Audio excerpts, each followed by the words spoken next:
محمد آل محمد صلوات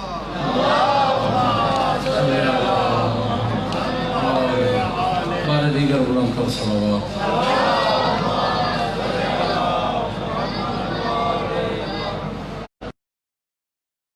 سید محمد شاہ مرحوم حویلی والے، حاجی محمد سرور وزوجہ مرحومہ اور ڈاکٹر صاحب کے والدین مرحوم غلام حیدر وزوجہ مرحومہ، ان کے لیے ایک دفعہ سورہ فاتحہ کی تلاوت.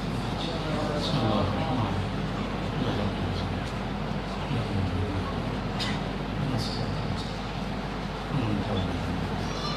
بسم اللہ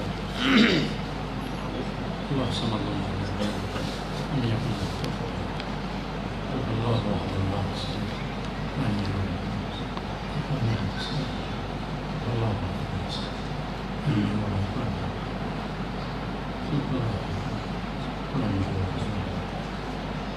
اللہم صلی علی محمد و آل محمد. الہی جتنے مرحومین و مرحومات کے لیے اس پروگرام کو مرتب کیا گیا ہے، ان تمام کو جوار ائمہ میں جگہ عطا فرما. بروز حشر کے عارضہ معصومین کی شفاعت سے بہرہ مند فرما. ان کے نامہ اعمال میں اگر کسی قسم کا کوئی گناہ ہے اس کو جلد از جلد دور فرما. ان کے نامہ اعمال کو نیکیوں سے پر فرما. بعض عزیزان کے لیے دعا کے لیے کہا گیا ہے، ان کی تمام جائز شرعی حاجات کو پورا فرما. الہی ڈاکٹر صاحب کے بچوں کو دن دگنی رات چگنی ترقی عطا فرما. عارف حسین کے لیے کہا گیا ہے، ان کی تمام جائز شرعی حاجات کو پورا فرما.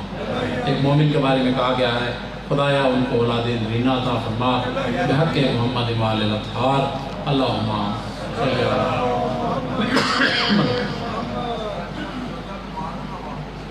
علی جس مومنہ کے بارے میں کہا جا رہا ہے، الہی بیمار کربلا کا واسطہ ان کی بیماری کو جلد از جلد رفع فرما. تمام مومنین جتنے بھی ہیں مومنات، ان کو ہر قسم کی بلا چاہے عرضی ہو یا سماوی اس سے محفوظ فرما بحق محمد وآل الاطہار. اللہم صلی علی محمد وآل. اعوذ باللہ من الشیطان الرجیم. بسم اللہ الرحمن الرحیم. الحمدللہ رب العالمین والصلاة والسلام علی اشرف الانبیاء والمرسلین الرسول النبی الامی الہاشمی سیدنا و شفیعنا ابی القاسم المصطفى محمد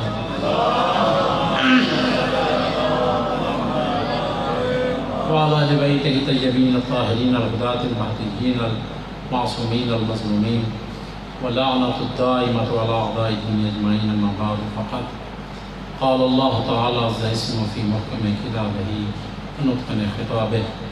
بسم الله الرحمن الرحيم. في بيوت أذن الله أن ترفع ويذكر فيها اسمه. سبح پڑھیے مل کے ساتھ.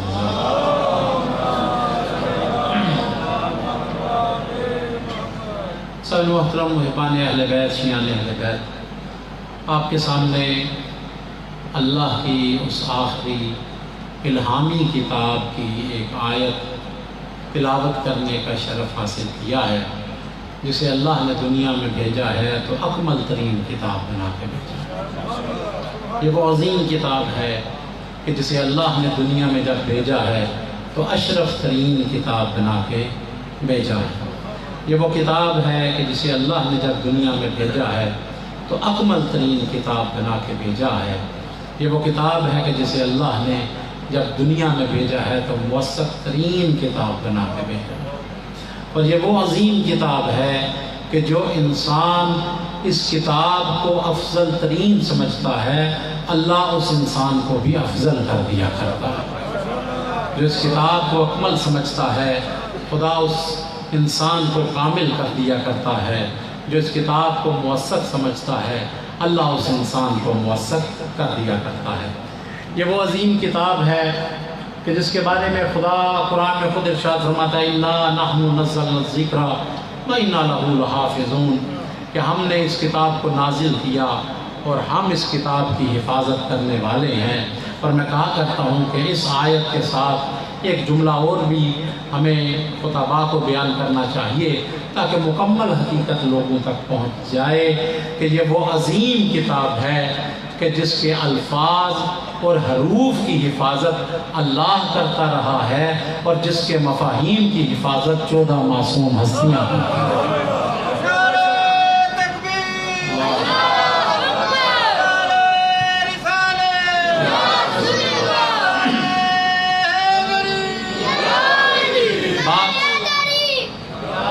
بات وہی برحق ہے جو اس کتاب کے بارے میں یہ ہستیاں بیان کریں گی، تفسیر وہی برحق ہے جو اس کتاب کی یہ ہستیاں بیان کریں گی۔ محکم کہیں کہیں یا رب یہ عجب راز قرآن میں بھر دیا، آج تک مفسروں کا الجھنا دلیل ہے، دنیا کو اہل بیت کا محتاج کرتا۔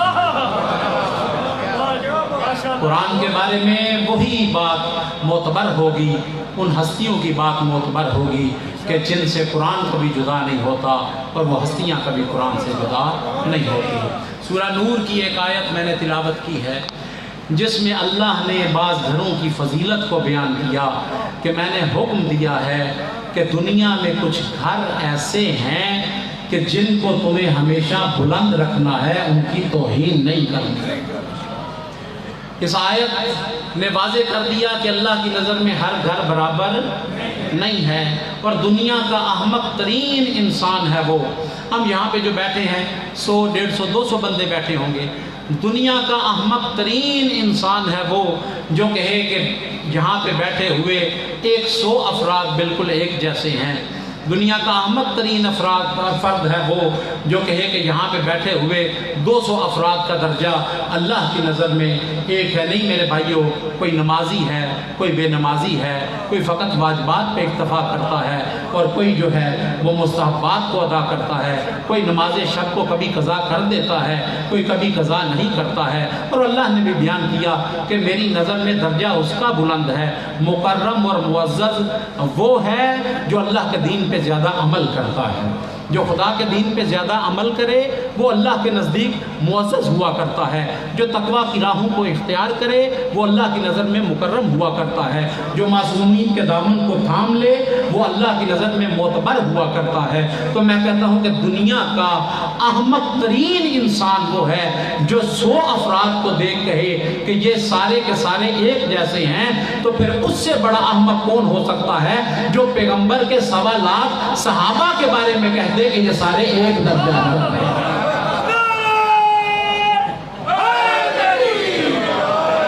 حماقتوں کا نام دین نہیں ہوا کرتا ہے، حماقت کا نام خدا کا دین نہیں ہو سکتا، کوئی عقل میں آنے والی بات نہیں ہے۔ تو جیسے افراد جو ہیں وہ ایک جیسے نہیں ہو سکتے، خدا کہتا ہے کہ دنیا کے ہر گھر کو میں نے معتبر نہیں کیا، بلکہ بعض گھر ایسے ہیں کہ جن کی تمہیں عزت کرنی ہے، جن کو تمہیں بلند رکھنا ہے، جن کی کبھی شان میں کمی نہیں کرنی، جن کو گرانا نہیں ہے، جن کی توہین نہیں کرنی ہے۔ اب یہ آیت جب نازل ہوئی اور سیدہ کے بابا نے صحابہ کے مجمع میں اس آیت کی تلاوت کی، ہماری تقریباً ساری تفاسیر کو دیکھیں اور اگر ہمارے بھائیوں کی کتابوں کو دیکھیں تو 2-3 تفاسیر کے میں نام لے دیتا ہوں۔ علامہ جلال الدین سیوطی کے در منصور کو دیکھ لیں، تفسیر آلوسی کو دیکھ لیں، تفسیر سالبی کو دیکھ لیں، شواہد التنزیل کو دیکھ لیں، اس کے علاوہ ایک لمبی فہرست ہے کہ پیغمبر خدا نے جب اس آیت کی تلاوت کی نا صحابہ کے مجمع میں کہ کچھ گھر ایسے ہیں کہ خدا کہتا ہے کہ انہیں بلند رکھنا ہے، ان کی توہین نہیں کرنی۔ فقام رجل، ایک بندہ کھڑا ہوا، ایک شخص کھڑا ہوا، کہنے لگا یا رسول اللہ آیت تو آپ نے پڑھ دی ہے مگر نام نہیں لیا۔ ایو بیوت ھذہ، یا رسول اللہ آپ نے کہا ہے کہ کچھ گھر ایسے ہیں کہ جن کا ہمیشہ احترام کرنا ہے، جن کو عزت سے دیکھنا ہے، یا رسول اللہ وہ گھر کون سے ہیں؟ سوال تو کرنا چاہیے تھا نا۔ فقال رسول اللہ، پیغمبر خدا نے، علامہ جلال الدین سیوطی لکھتے ہیں کہ پیغمبر خدا نے دیکھ کے کہا کہ بیوت الانبیاء، یہ انبیاء کے گھر ہیں، وہ ہستیاں کہ جنہیں اللہ نے معصوم بنا کے بھیجا ہے، ان کے بارے میں خدا یہ حکم دیتا ہے کہ ان کا ہمیشہ احترام کرنا ہے، ان گھروں کے خلاف سازش نہیں کرنی، ان کی توہین نہیں کرنی، ان کو بلند رکھنا ہے۔ اب پیغمبر سے جب سوال کیا، پیغمبر نے جواب دیا۔ روایت کہتی ہے کہ وہ بندہ مطمئن ہوا اور بیٹھ گیا، لیکن روایت یہاں پہ ختم نہیں ہوئی۔ جیسے ہی پوچھا نا کہ وہ گھر کون ہے، تو پیغمبر نے فرمایا کہ وہ انبیاء کے گھر ہیں۔ روایت کہتی ہے فقام ابا بکرین، یہ سن کے حضرت ابو بکر کھڑے ہو گئے۔ اس بندے نے سوال کیا کہ وہ گھر کون سے ہیں؟ تو فرمایا کہ انبیاء کے گھر ہیں۔ وہ بندہ مطمئن ہو کے بیٹھ گیا، مگر حضرت ابو بکر فقام ابا بکرین، حضرت ابو بکر کھڑے ہو گئے۔ اور روایت کے عجیب الفاظ ہیں کہ حضرت ابو بکر نے پھر اشارہ کیا علی و بطول کے گھر کی طرف، علی و بطول کے گھر کی طرف اشارہ کیا حضرت ابو بکر نے، اور اشارہ کرنے کے بعد اس طرح سے اشارہ کیا اور کہا یا رسول اللہ مزید ارشاد فرمائیں، کیا علی و بطول کا گھر بھی ان گھروں میں شامل ہے؟ سوال ہوا ہے کہ انبیاء کے گھر کی توہین نہیں کرنی، بلند رکھنا ہے، آپ نے جواب دیا، لیکن میں مطمئن نہیں ہوا۔ مجھے بتائیں کہ کیا علی و بطول کے گھر کو بھی اس میں شامل کرنا ہے؟ وہ بھی ایسا گھر ہے کہ جس کی عزت کرنی ہے؟ اب یہاں پہ ایک لطیف سا نکتہ ہے، میں روایت آگے پڑھنے سے پہلے چاہتا ہوں کہ آپ کے ذہن کو ذرا متوجہ کر لوں کہ حضرت ابو بکر نے فقط اشارہ کیا تو علی و بطول کے گھر کی طرف کیا۔ اب ایک بھرا ہوا شہر ہے، مدینہ ہے، اوس و حضرت کے قبیلے ہیں، یہودی بھی موجود، مسلمان بھی موجود، مہاجر بھی موجود، انصار بھی موجود، لیکن روایت کہتی ہے، جلال الدین سیوطی کہتے ہیں کہ کسی گھر کی طرف اشارہ نہیں کیا، اشارہ کیا تو فقط علی و بطول کے گھر کی طرف کیا کہ یا رسول اللہ یہ گھر بھی شامل ہے۔ اور میں حیران رہ گیا کہ کیوں پوچھا ہے، اور یہیں سے تاریخ کے فیصلے ہو جایا کرتے ہیں کہ فقط پوچھا علی و بطول کے گھر کی طرف۔ اگر پوچھنا چاہتے تھے تو دعویٰ کیا جاتا ہے کہ علی بھی پیغمبر کے داماد ہیں، مگر علی ایک دفعہ کے داماد ہیں اور ذوالنورین 2 دفعہ کے داماد ہیں۔ اگر سوال کرنا تھا تو حضرت عثمان کے بارے میں کر لیتے کہ یا رسول اللہ آپ نے اپنی 2 بیٹیاں دی ہیں، تاریخ کے فیصلے ہو رہے ہیں کہ علی تو ایک دفعہ کے داماد ہیں اور یہ 2 دفعہ کے داماد ہیں، کیا ان کا گھر بھی انبیاء کے گھروں میں شامل ہے؟ اچھا چلو ان کا نہیں پوچھنا تھا تو میں کہتا ہوں کم سے کم ان کا سوال تو ضرور ہونا چاہیے کہ جن کے بارے میں دعویٰ یہ ہے کہ اگر مصطفیٰ کے بعد کوئی نبی ہوتا تو یہ ہوتا۔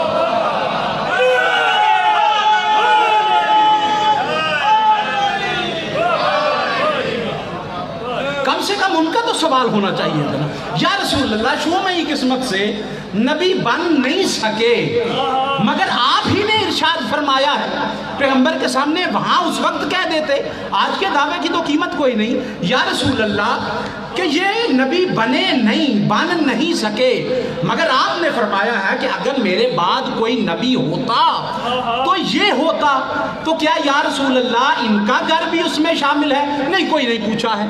اچھا پھر اگر ان کا نہیں پوچھا تو کم سے کم اپنا ہی پوچھ لیتے کہ یا رسول اللہ۔ اور دنیا میں طریقہ کار تو یہی ہے کہ اگر کسی کا رزلٹ آؤٹ ہو جائے اور کوئی بندہ رزلٹ معلوم کر کے آئے تو بندہ کسی کا نہیں پوچھتا کہ وہ پاس ہوا کہ نہیں ہوا، وہ پاس ہوا کہ نہیں ہوا، بندہ سب سے پہلے پوچھتا ہے کہ میں پاس ہوا ہوں کہ نہیں ہوا۔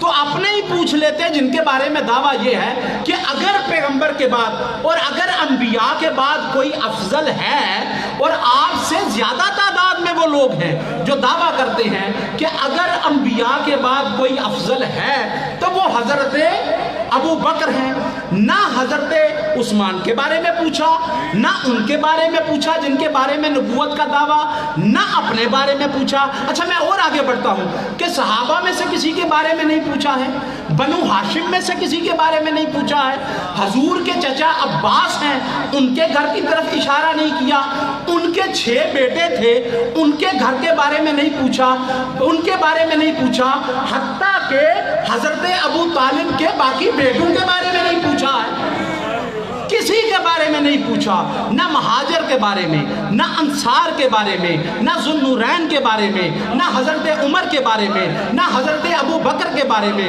نہ بنو ہاشم کے بارے میں، نہ پیغمبر کے چچا کے بارے میں، نہ علی کے بھائیوں کے بارے میں۔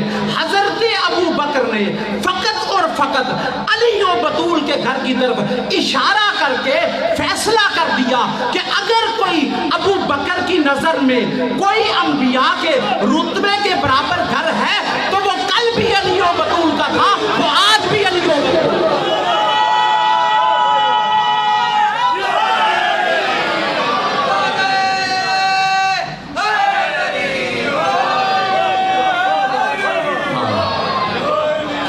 بارے میں سوال نہیں ہے نا، ہم ہر کسی کی تو مخالفت نہیں کرتے، مولا علی کے بھائیوں کی تو مخالفت نہیں کرتے، مگر یہ شرف وہ ہے جو وہ بھی جانتے ہیں کہ کوئی کتنا بلند کیوں نہ ہو، چاہے بنو ہاشم سے کیوں نہ ہو، چاہے وہ ابو طالب اور فاطمہ بنت اسد کی اولاد سے کیوں نہ ہو، مگر یہ مرتبہ وہ ہے جو فقط علی و بطول کو مل سکتا ہے۔ اچھا روایت یہاں تک نہیں، یہ تو عقیدہ ہو گیا حضرت ابو بکر کا۔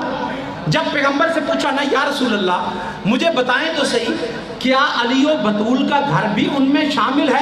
اور پیغمبر نے دیکھا اور دیکھ کے ارشاد فرمایا ہاں ابو بکر قسم با خدا یہ گھر ان گھروں میں شامل ہوا ہے، مگر ایسے شامل ہوا ہے کہ جب یہ گھر ان گھروں میں شامل ہوا تو ہر گھر مفضول ہو گیا ہے، یہ سب سے افضل ہو گیا۔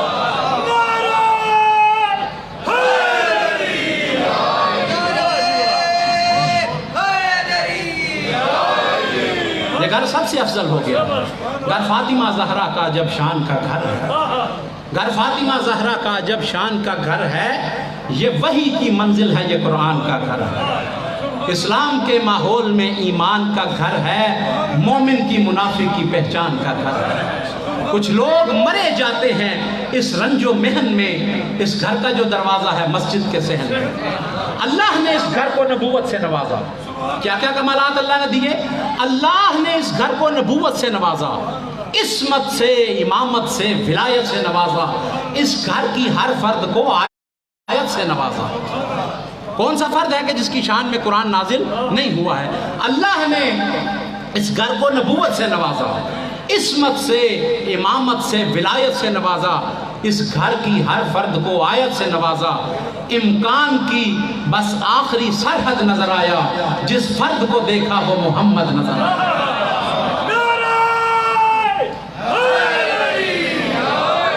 تو لہٰذا ارشاد فرمایا کہ یہ گھر باقی تمام گھروں سے افضل ہے۔ اچھا ایک لطیف نقطہ میں نے بیان کیا، میں مجلس کو روک کے ایک اور لطیف نقطہ آپ کے سامنے پیش کرنا چاہتا ہوں، توجہ فرمائیں کہ یاد رکھیے کہ وہ گھر، میرے الفاظ پہ توجہ دیجیے گا، کہ وہ گھر جس میں افراد رہتے ہوں، اگر کوئی ایسا گھر ہے نا جس میں کوئی ذات رہتی نہیں تو اس کا مقام اور ہے، وہ گھر کہ جس میں افراد رہتے ہوں تو جب کہا جائے نا وہ گھر افضل ہے تو وہ گھر افضل نہیں ہوتا، افراد افضل ہوتا، اس لیے کہ مکان افضل نہیں ہوا کرتا، مکین افضل ہوا کرتا، بیت افضل نہیں ہوا کرتا، اینٹیں وہی ہوتی ہیں، اہل بیت افضل ہوا کرتے ہیں، گھر افضل نہیں ہوتا، گھر والے افضل ہوا کرتے ہیں۔ تو اب یاد رکھیں اس گھر میں ہے کون؟ پیغمبر کے علاوہ 4 شخصیات ہیں، ایک علی مرتضیٰ ہیں، ایک جناب سیدہ ہیں، ایک امام حسن ہیں اور ایک امام حسین ہیں، اور 5ویں پیغمبر خدا ہیں۔ ہم جو کہتے ہیں محمد و آل محمد حضور کی نسبت سے ہے، تو لہٰذا یہ 4 بندے پیغمبر کے ساتھ اس گھر میں داخل ہیں اور اس گھر میں شامل ہیں۔ دوسرا لطیف نقطہ جو میں بیان کرنا چاہتا ہوں کہ پیغمبر نے فرمایا کہ یہ گھر انبیاء کے گھروں سے افضل ہے، اس کا مطلب ہے پیغمبر ارشاد فرما رہے ہیں کہ عیسیٰ مفضول ہے، یہ 4 افضل ہے، آدم مفضول ہے، علی افضل ہے، نوح مفضول ہے، علی افضل ہے، اس کے علاوہ باقی انبیاء کے بارے میں کہ وہ افضل ہیں۔ تو میرے بھائیوں اب میں متوجہ کرنا چاہتا ہوں، جس کے لیے میں نے آپ کو یہاں تک محنت کر کے لے کے آیا ہوں، کہ چند ماہ پہلے ٹی وی کے اوپر ایک پروگرام ہوا اور بڑا شور پڑا اور مولوی صاحبان بیٹھ کے گفتگو کرتے رہے کہ شیعوں کے کفریہ عقائد میں سے ایک عقیدہ یہ ہے کہ یہ مولا علی کو انبیاء سے افضل جانتے ہیں۔ یہ پورا پروگرام ہوا تھا، بہت سارے افراد نے یہ دیکھا ہوگا کہ شیعہ کے کفریہ عقائد میں سے ایک عقیدہ یہ ہے کہ شیعہ مولا علی کو بعد از پیغمبر تمام انبیاء سے افضل جانتے ہیں، یہ ہے کفریہ عقیدہ۔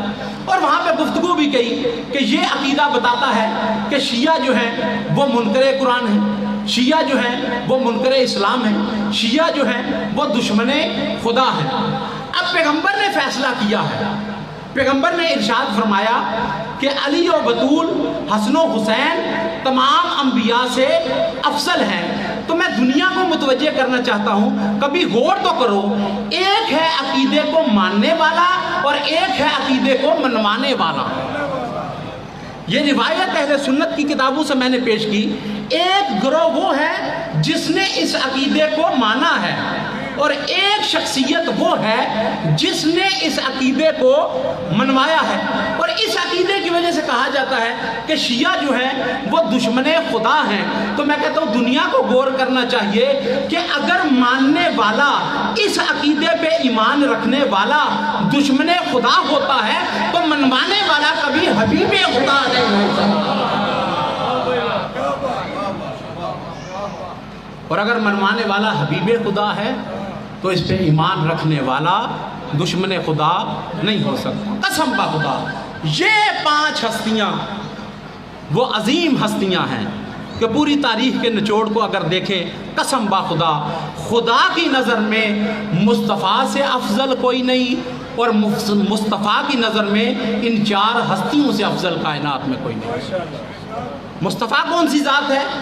وہ ذات کہ جس کے سامنے علی سر جھکا کے کہتا ہے انا عبد من عبید محمد، کہ میں محمد کے غلاموں میں سے ایک غلام ہوں۔ جو پیغمبر خدا کے بارے میں اپنی توہین نہیں سمجھتے کہ میں اگر کہوں کہ میں مصطفیٰ کے غلاموں میں ایک غلام ہوں، یہ ہے امیر المومنین کا عقیدہ۔ اور میں نے آپ کے سامنے جملہ جو کہا کہ خدا کی نظر میں مصطفیٰ سے افضل کوئی نہیں، اور مصطفیٰ کی نظر میں علی ابن ابی طالب سے کائنات میں افضل کوئی نہیں ہے، اور ان کے بعد امام حسن امام حسین سے افضل کوئی نہیں ہے۔ اور میں کہا کرتا ہوں کہ کم سے کم اگر تم نے عدالت کو چھوڑ دیا ہے تو پیغمبر پہ ظلم کا الزام نہیں لگانا چاہیے، کبھی الزام نہیں لگانا چاہیے۔ خدا کی قسم، پیغمبر کی نظر میں پوری کائنات کے افراد ان ہستیوں کا مقابلہ نہیں کر سکتے، اس لیے کہ پیغمبر بہتر سمجھتے ہیں کہ 40 سال تک بتوں کی عبادت کرنے والوں کا مقام کون ہے، اور وقت ولادت پیغمبر کے ہاتھوں پہ تلاوت کرنے والوں کی شان کیا ہے۔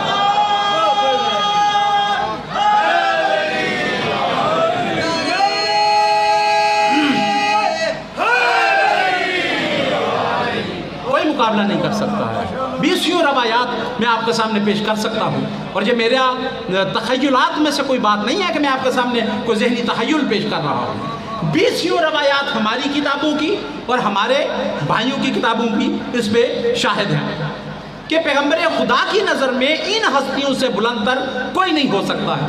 میں آج ہی چونکہ موضوع کے بارے میں کچھ دیکھ رہا تھا تو ایک کتاب کو میں نے دیکھا، اس میں ایک روایت اسی مفہوم کی میرے سامنے آئی، تو میں آپ کے سامنے پیش کرتا ہوں کہ پیغمبر خدا صحابہ کے مجمع میں بیٹھے ہیں، تو پیغمبر خدا نے ارشاد فرمایا کہ دنیا والوں یاد رکھو کہ اللہ کی ایک بہت بڑی جنت ہے، ایک وسیع جنت ہے۔ فرماتے ہیں کہ اس جنت میں اللہ نے ایک درخت کو پیدا کیا ہے جسے شجر طوبہ کہتے ہیں۔ شجر طوبہ جنت میں موجود ہے۔ فرماتے ہیں یہ ایسا عظیم اور بڑا درخت ہے کہ مومن چاہے جنت میں ارب ہاتھ تعداد میں موجود ہوں، مگر اللہ نے اس ایک درخت کو ایسا پیدا کیا ہے کہ اس درخت کی ہر مومن کے گھر میں ایک ایک شاخ موجود ہو۔ اس درخت کی شاخ ہر مومن کی، اگر کروڑ ہا لوگ ہیں تو کروڑوں شاخیں ہیں، اگر ارب ہا افراد جنت میں جائیں گے تو ارب ہا شاخیں ہیں۔ جتنے مومن جنت میں جائیں گے ہر مومن کے گھر میں اس درخت کی ایک ایک شاخ موجود ہے۔ کسی نے سوال کیا یا رسول اللہ اس درخت کی جڑ کہاں ہوگی؟ فرمایا اس کی جڑ مصطفیٰ کے گھر میں ہوگی۔ اس درخت کی جڑ مصطفیٰ کے گھر میں ہے، اور اس کی شاخ جو ہے وہ ہر مومن کے گھر میں ایک ایک شاخ ہوگی۔ چند دن گزرے تو پیغمبر خدا نے پھر اس حدیث کو بیان کیا اور فرمایا یاد رکھو کہ اللہ نے جنت میں ایک درخت کو پیدا کیا ہے جسے شجر طوبہ کہتے ہیں۔ وہ شجر طوبہ ایسا ہے کہ جس کو اللہ نے ایسا عظیم بنایا کہ اس کی ایک ایک شاخ جو ہے وہ ہر مومن کے گھر میں ہوگی، اور اس کی جڑ مرتضیٰ کے گھر میں ہوگی۔ توجہ فرمایا اس روایت کی طرف، پہلے فرمایا کہ مصطفیٰ کے گھر میں ہوگی، اور پھر فرمایا کہ اس کی جڑ مرتضیٰ کے گھر میں موجود ہوگی۔ ایک بندہ تڑپ کے کھڑا ہوا. روایت کہتی ہے جب پیغمبر نے فرمایا تھا نا کہ اس کی جڑ مصطفیٰ کے گھر میں ہوگی تو اضطراب پیدا نہیں ہوا تھا، لیکن جب فرمایا کہ مرتضیٰ کے گھر میں ہوگی تو پیشانی پہ پسینہ آ گیا. کہنے لگا یا رسول اللہ، ہم نے آپ کا کلمہ پڑھا اللہ کا رسول سمجھ کے، تو یہ تو تضاد ہے، بہت بڑا تضاد ہے. آپ نے چند دن پہلے کہا تھا کہ شجر طوبہ کی جڑ مصطفیٰ کے گھر میں ہے، اور آج ارشاد فرمایا ہے کہ شجر طوبہ کی جڑ جو ہے وہ مرتضیٰ کے گھر میں ہے. یہ تو تضاد ہے، یہ تو آپ تضاد کی باتیں کر رہے ہیں، یہ کیسے رسول ہو سکتے ہیں آپ؟ دیکھ کے پیغمبر نے ارشاد فرمایا لوگوں پہ نظر ڈال، کوئی بندہ بھی کھڑا ہو کے اعتراض نہیں کر رہا. عالم مصطفیٰ پہ اعتراض نہیں کرتا، جاہل مصطفیٰ پہ اعتراض نہیں کرتا.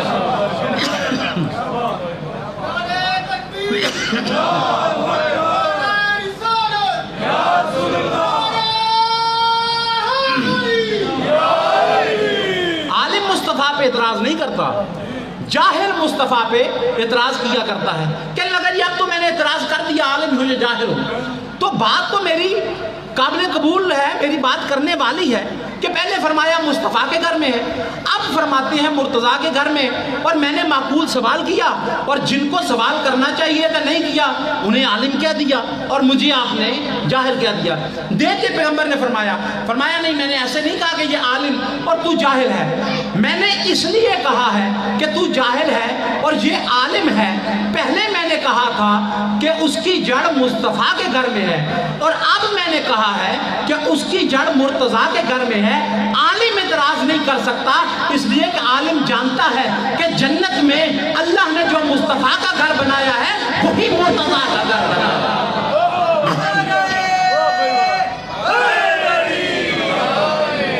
جو مصطفیٰ کا گھر ہے وہی مرتضیٰ کا گھر ہے، تو اعتراض کیسا ہے؟ اب دیکھا تو اضطراب اس میں بڑھ گیا کہ یہ تو فضیلت اور زیادہ ہوگی کہ مصطفیٰ کا گھر بھی وہ ہے، مرتضیٰ کا گھر بھی وہ ہے. اور میں روایت میں لفظ نہیں ہے، مگر مجھے لگتا یہ ہے کہ پیغمبر نے دیکھا کہ یہ علی کے فضائل سے جل رہا ہے، تو پیغمبر نے بھی اس کی جلن میں اور اضافہ کر دیا.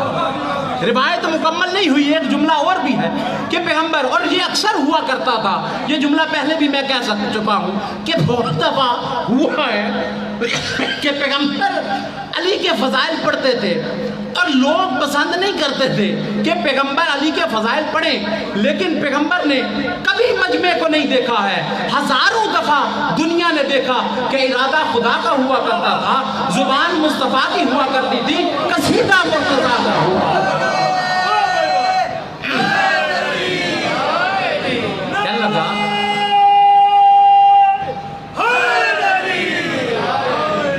کہنے لگا کہ یا رسول اللہ، آپ نے یہ کہا ہے کہ پہلے مصطفیٰ کے گھر میں جڑ تھی، اب مرتضیٰ کے گھر میں.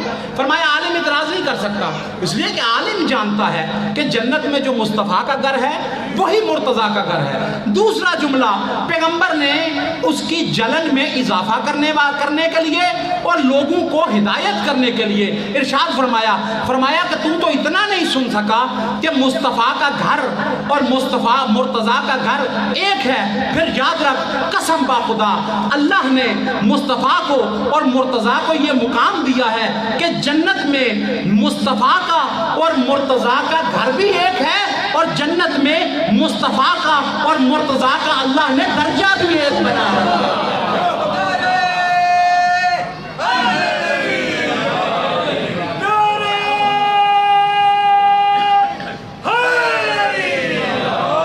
درجہ بھی ایک بنا رکھا ہے. جیسی ہدایت مصطفیٰ سے ملتی ہے ویسی ہی ہدایت مرتضیٰ سے ملتی ہے.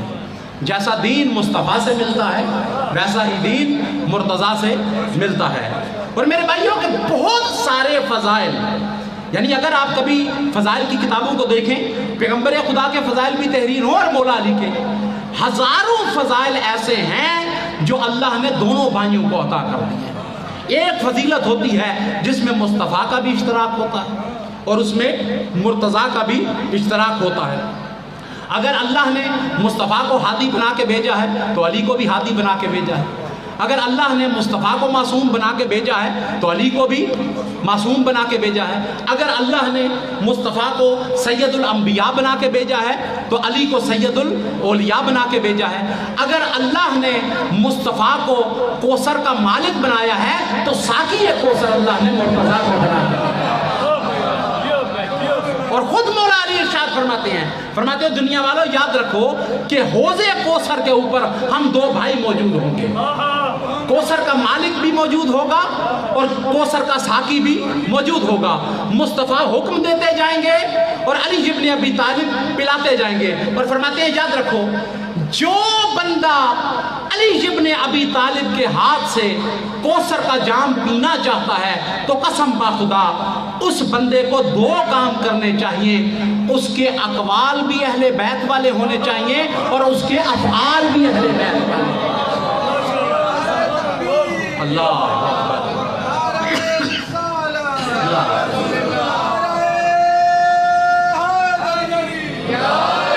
اس کے اقوال وہ ہوں جو اہل بیت کے اقوال ہیں اور اس کے افعال وہ ہوں